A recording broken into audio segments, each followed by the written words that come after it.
So you want to become a fighter, but you don't have a coach. How do you do it? Well, I'm going to tell you guys, from my own personal experience, how you can do that. Believe it or not, a lot of the training I've had to do on my own is in this nice room of mine. Limited space, but I made it work. And without further ado, let's begin. Number 1, form and technique. The fact that you don't have a coach makes it that much important to prioritize good form and technique above all. When you have a coach, of course, you can ramp it up with the speed, the power, everything. But if you don't have the foundation, if you don't know the proper mechanics of throwing a punch with power, which requires things like actually turning with your hip, sinking into your punches, fully extending, you're not going to have good strikes. I can tell you from personal experience, when I was doing a lot of solo training before actually getting a coach or getting a training partner, I thought I had it all. I thought I was an absolute badass throwing haymakers in the air and watching myself shadow box in the mirror. And to be honest, we all feel like that way when we're training solo and we feel like we're the king of the jungle. We all have that kind of an ego. But when I actually got my had a training partner, one of my buddies, and I started training with him a bit, and he saw me shadow box, from what he told me, all of those hours of shadow boxing I did, I realized it got to waste. Because even though I would spend some days 3-hour days shadow boxing and doing bag work and everything like that, I wasn't prioritizing form. I was focusing on how I can hit the bag the hardest, how I can throw as many haymakers as I can, and just get emotional during the session. That is not efficient, and therefore you need to prioritize form and technique above everything else, because if you don't have that foundation, you will not get anywhere in your journey. So patience is key, guys. And now, moving on. Mobility and recovery. All fighters need this. Whether you're a kickboxer, a Muay Thai fighter, a karate fighter, jiu-jitsu, whatnot. Mobility and recovery are key. And here are the things I recommend based on what I do.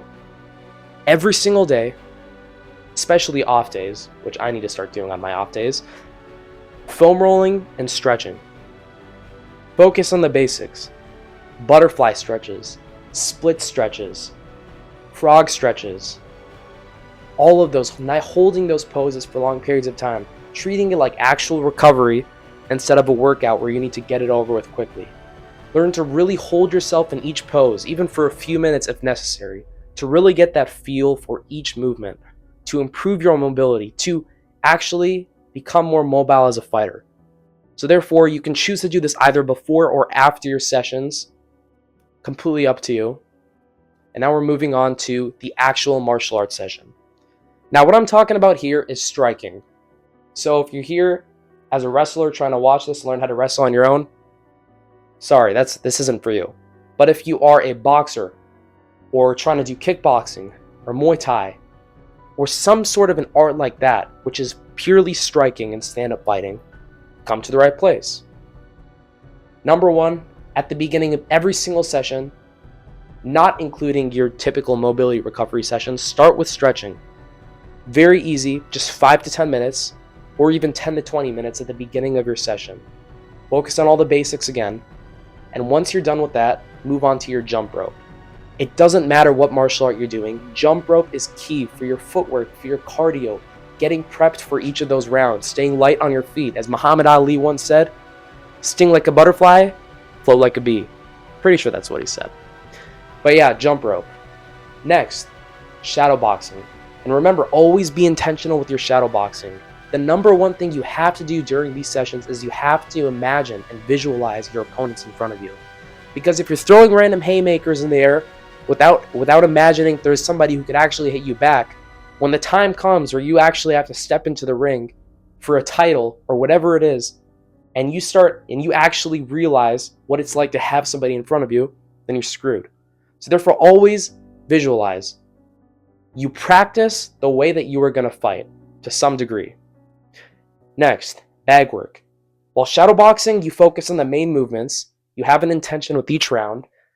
Maybe I want to focus on my jab and fully extending. When you're hitting the bag, you want to really ramp it up with the power and the conditioning. This is where, if you're doing Muay Thai and kickboxing, you really work on getting those hard kicks in, getting the proper mechanics, fully turning the hips over, swinging with the arm, driving into the bag. Or if you're boxing, focusing on those quick combinations, jab, get in, hook cross, whatnot, rolling around, moving with the bag, treating like an actual opponent. And then we move on, guys. Body weight burnouts.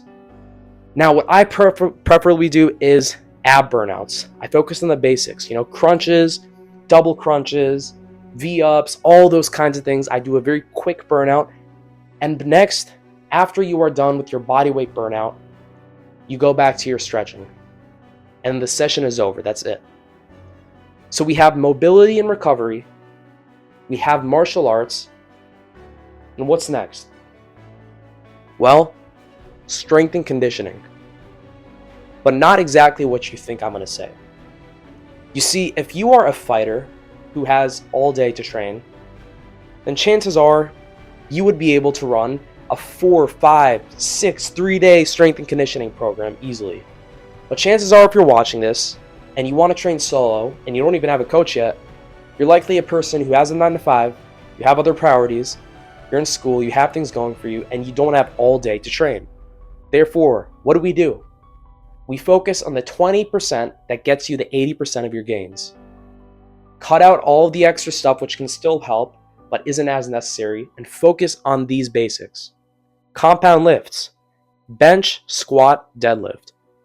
If you have the time, add in overhead presses, Bulgarian split squats. Those will all do the trick and get you the vast majority of your strength gains. And conditioning, you're already getting that from hitting the bag, jump roping, doing those intense martial arts sessions. And that's really all you need. And moving on to the final thing, guys. This one is absolutely key if you want to take your skill to the next level beyond mere conditioning and strength. Fight IQ. What do I mean by that? All great fighters don't only train. They don't only enjoy doing well in sparring sessions, beating up their opponents in an actual match and competition. What they do is they study. And what do I mean by studying? Well, I mean taking the time to study your opponents, to study fighters. But you are a solo trainer, and based on this is what I recommend for you. Record yourself just 2 to 3 minutes doing your bag work, your shadow boxing, anything like that. And it's right after, just watch it.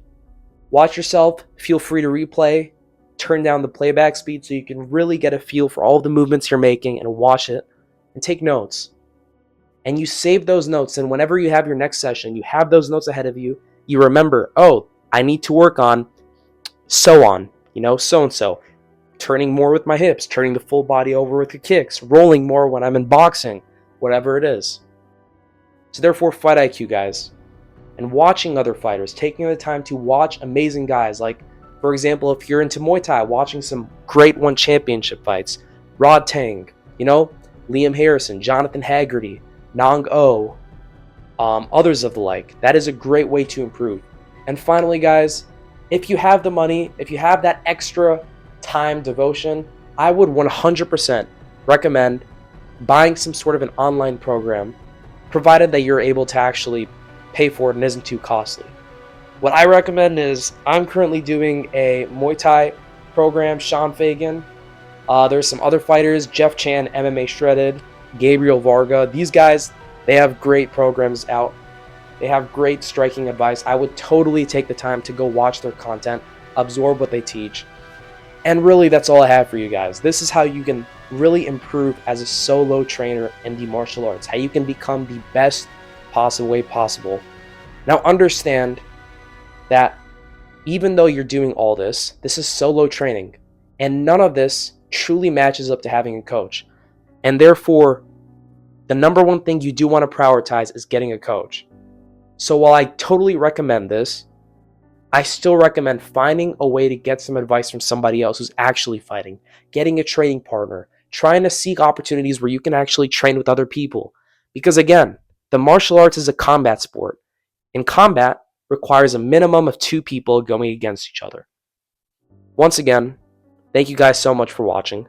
I hope you guys will have a great rest of your day. Please share this video with others. Follow if you like it. And once again, stay blessed.